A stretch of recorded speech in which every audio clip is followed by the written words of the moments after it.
Le prajna n'est pas descriptible par des mots.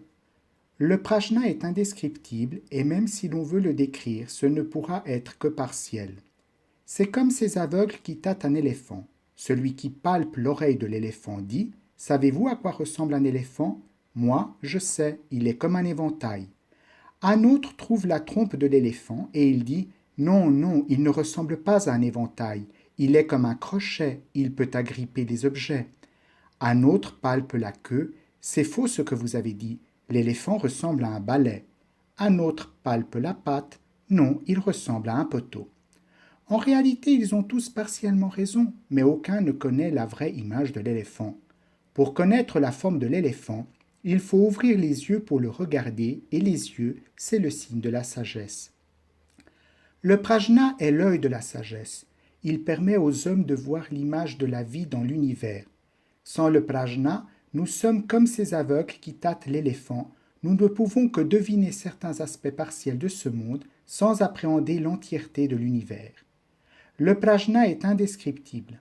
Ainsi, un aveugle te demande « À quoi ressemble la lune ?»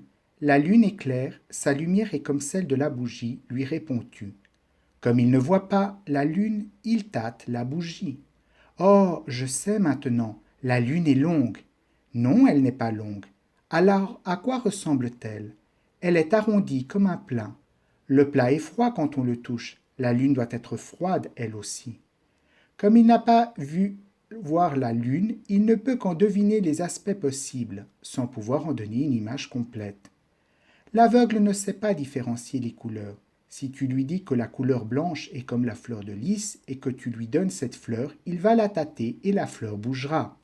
Alors il dira « La couleur blanche, elle peut bouger. Ah non, elle est comme la neige. Oh, c'est froid, dira-t-il en touchant la neige. Comment est la couleur blanche ? Vas-tu lui redemander et il te répondra « Elle est froide. » Nous, les hommes, nous nous servons tous de nos idées préconçues et de nos opinions pour connaître et juger le monde. Ainsi, la sagesse, c'est ce qui nous sert à essayer de connaître le monde par l'extérieur. Le prajna, c'est ce avec quoi nous pourrons connaître le monde par l'intérieur. Il faut chercher le prajna dans notre intérieur et non à l'extérieur du cœur.